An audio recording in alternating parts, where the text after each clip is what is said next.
తెలంగాణ మరియు ఆంధ్రప్రదేశ్ రాష్ట్రాలకు చెందిన విశ్రాంత అటవీ శాఖాధికారుల 110వ సర్వసభ్య సమావేశం ఈసారి హైదరాబాదులో అరణ్య భవన్లోని 4 గోడల మధ్య కాకుండా వనస్థలిపురం దగ్గరలో ఉన్న మహావీర్ హరిణ వనస్థలి జాతీయ ఉద్యానవనంలో అంటే నేషనల్ పార్కులో తేదీ 14 డిసెంబర్ 2025న జరిగింది.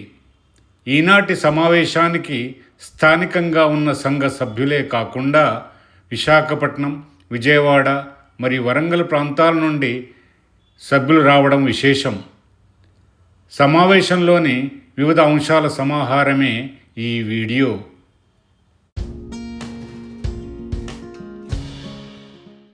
ఈ సమావేశం ఉదయం 11 గంటలకు ప్రారంభమై మధ్యాహ్నం 1:30 వరకు ఆహ్లాదకరమైన వాతావరణంలో ఉల్లాసభరితంగా కొనసాగింది.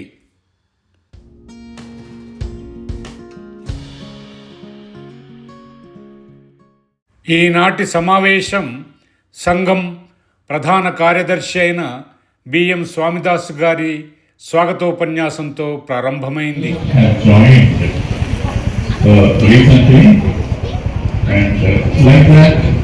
We are doing from the association some good activities, and last time we have done it at the botanical gardens with the.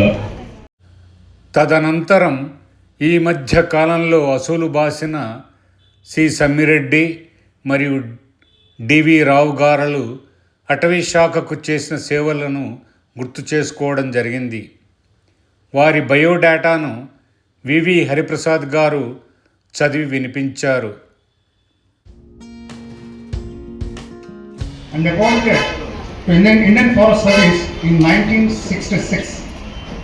He was promoted as Conservator Forest and worked as Regional Manager in AP Forest Development Corporation.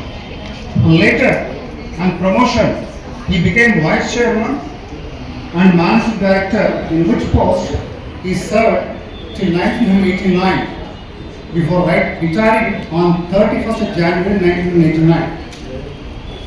Sri D. Rao, during his entire lifetime, had been quite humane in his approach and benevolent in his attitude towards his fellow human beings. His treatment of his subordinate was extremely kind and courteous. Sri D. Rao was married to Srimati C.V. Devi, who predeceased him on 4th August 2024. The couple had 2 sons and a daughter, all are married and well settled. Sri Rao had 2 grandsons, 3 granddaughters and also 2 great-grandchildren. ఆ తరువాత హాజరైన సభ్యులందరూ గౌరవ సూచకంగా నిలబడి వారి ఆత్మశాంతికై 2 నిమిషాలు మౌనం పాటించి శ్రద్ధాంజలి ఘటించడం జరిగింది.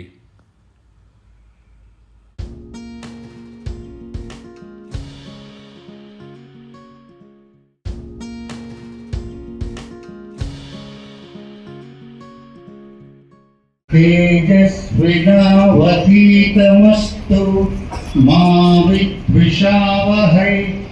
ఓం శాంతి శాంతి శాంతి.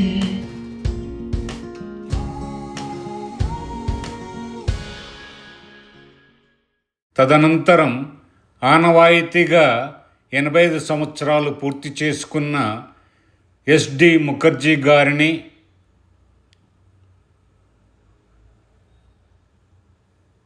కె మురళీకృష్ణారావు గారిని, 80 సంవత్సరాలు పూర్తి చేసుకున్న వి రంగారావు గారిని, వారి సతీమణి మరియు ఏవి గోవిందరాజులు గారిని,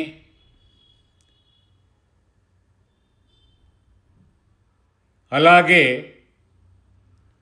75 సంవత్సరాలు పూర్తి చేసుకున్న జి ప్రకాష్ గారిని, ఎస్ రామారావు గారిని,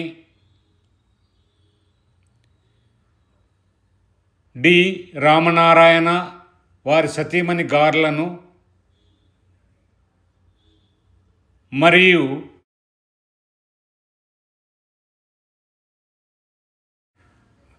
వి కిషన్ వారి సతీమణి గార్లను పుష్పగుచ్చాలనిచ్చి శాలువాలు కప్పి సత్కరించడం జరిగింది.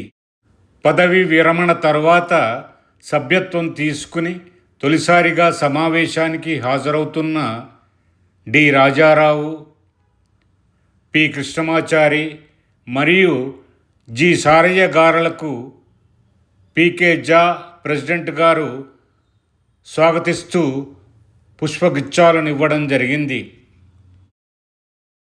డాక్టర్ కె తిరుపతయ్య వనప్రేమి మాసపత్రిక సంపాదకులు పత్రిక విశేషాలను తెలియజేశారు. నేను తెలియజేసేవాళ్ళంటే గత సంవత్సరం జనవరి 2025 జనవరిలో కొత్త ఎడిటోరియల్ బోర్డు ఏర్పాటు చేయడం జరిగింది. సో ఈ ఇష్యూతో ఒక సంవత్సరం కంప్లీట్ చేస్తున్నాము ఈ కొత్త ఎడిటోరియల్ బోర్డు. ఈ సందర్భంగా నేను బోర్డులో ఉన్నటువంటి సభ్యులందరికీ నాగభూషణం గారు, హరిప్రసాద్, ప్రదీప్, జయంత్ గారు, స్వామివాస్ గారు, అలాగే మార్గదర్శనం మరియు సహకారం అందిస్తున్నటువంటి ఎగ్జిక్యూటివ్ కమిటీ మెంబర్స్ ప్రెసిడెంట్ గారు, జయశంకర్ మూర్తి, వాహిద్, గోవిందరావు గారు, రామన్ గౌడ్ గారు, కిషన్ గారు, వీరందరికీ కూడా ధన్యవాదాలు తెలియజేసి కాబట్టి ఎవరైనా సరే అంటే మ్యాగజైన్ అసోసియేషన్ తరఫున వస్తున్నా కానీ దీనికి ఎవరైనా కానీ కవర్ పేజ్ ఫోటోస్, ఎవరైనా వైల్డ్ లైఫ్ ఫోటోగ్రఫీ ఇంట్రెస్ట్ ఉన్న పిల్లలు లేకపోతే బెస్ట్ ఫోటోగ్రఫీ అవార్డ్స్ కూడా ఇవ్వడానికి నిర్ణయించడం అయింది. తర్వాత ఏ శంకరన్ ట్రెజరర్ గారు మహావీర్ హరిణ వనస్థలి గురించి క్లుప్తంగా తెలియజేశారు. It was just spread over 200 acres only, and we released some spotted deer and black buck. Over a period of time, the numbers increased from 200, from 20 or 30 which were released, the numbers increased to around 400. So there was no sufficient space for the wild animals. K బుచ్చిరామిరెడ్డి గారు KVS బాబు memorial gold medal award గురించి రాసిన పుస్తకాన్ని గురించి తెలియజేశారు. ఇది ఇలాగా వదిలిపేస్తే బాగుండదు, దీన్ని ఒక అక్షర రూపం ఇవ్వాలి అనుకున్నాము.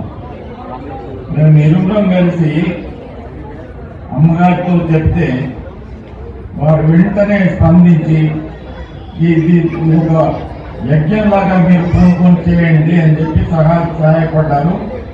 ద్రవ్య రూపంగా కూడా మాకు సహాయం చేశారు. దాదాపు దీనికి కావాల్సిన సమాచారం 2 నెలల 15 రోజులు పట్టింది. వేరు వేరు ప్రదేశాల్లో సమాచారం అంతా పెట్టడం ఇదంతా జరిగింది. దానికి ఈరోజు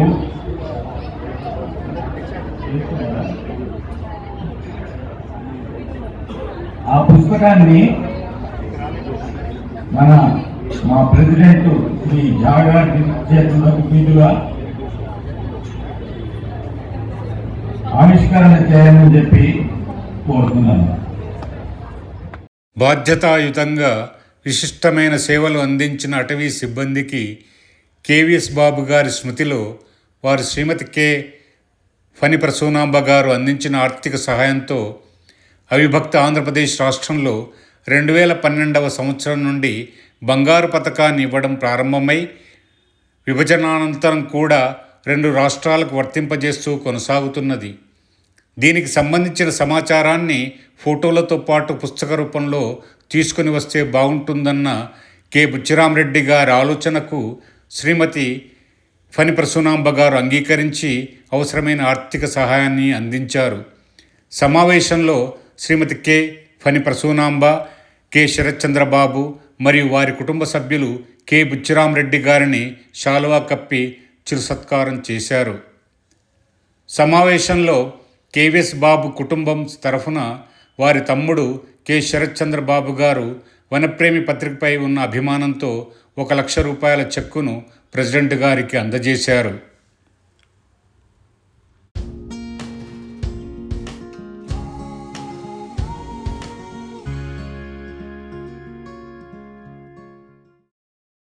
తరువాత పీకే ఝా ప్రెసిడెంట్ గారు మాట్లాడారు. గత అక్టోబర్ నెలలో పరమపదించిన అటవీ శాఖాధికారి డివి రావు గారి స్మృతిలో ఈరోజు మధ్యాహ్న భోజనాన్ని అందిస్తున్న వారి అబ్బాయి డి స్వరూప్ గారికి ప్రెసిడెంట్ పీకే ఝా గారు పుష్పగుచ్చాన్నిచ్చి ధన్యవాదాలు తెలియజేయడం జరిగింది. సమావేశంలో తర్వాత జరిగిన పాముల ప్రదర్శన అంటే స్నేక్ షో హాజరైన వారందరినీ ఆకర్షించింది.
చివరగా ఎంజే అక్బర్ గారి వందన సమర్పణతో ఈనాటి సమావేశం ముగిసింది.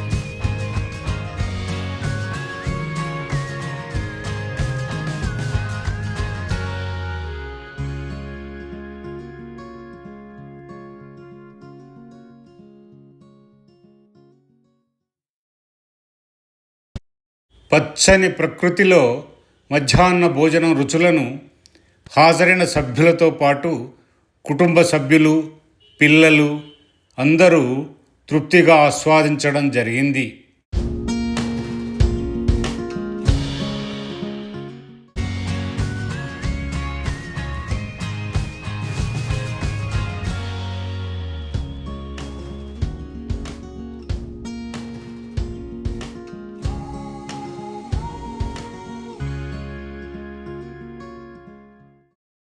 చాలా రోజుల తర్వాత కలిసిన సంఘ సభ్యులు ఒకరితో ఒకరు కలిసి పాత జ్ఞాపకాలను నెమరేసుకుంటూ సంతోషంగా గడిపారు. మరియు ఫోటోలను కూడా తీసుకున్నారు.